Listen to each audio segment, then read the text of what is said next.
បាទសួស្តីបងប្អូនទាំងអស់គ្នាឥឡូវនេះយើងមានម៉ូទ័រថ្មីមួយទៀតមកតេស្តជាមួយផ្ទាំងសូឡាបាទផ្ទាំងសូឡានេះមាន3ផ្ទាំង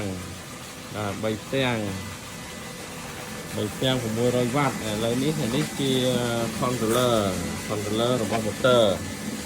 បាទឥឡូវយើងបានភ្ជាប់វាហើយឥឡូវយើងទៅមើលទឹកបាទទឹកនេះ40កន្លះបាទ40កន្លះគឺវាបានទឹកច្រើនទូទៅទៅនេះគឺ45ហើយទៅយកជើងថប់បាទច្រើន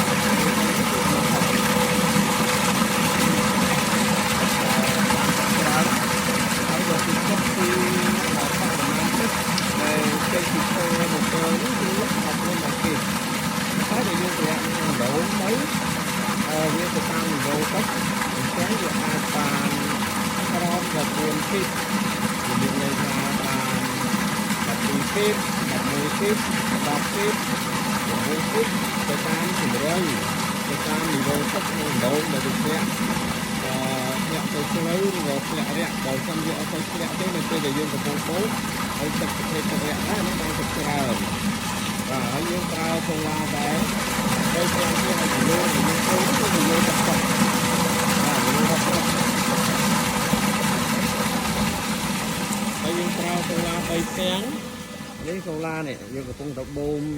សាកហ្នឹងគឺ3ផ្ទាំងហើយចំណែក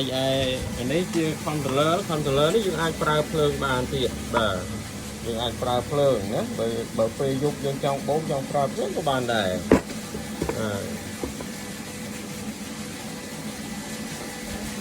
ចឹងវាមានជម្រើសល្អច្រើនឥឡូវហ្នឹងដោយសារយើងអាចបូមដោយភ្លើងសូឡាក៏បានភ្លើងរត់ក៏បាន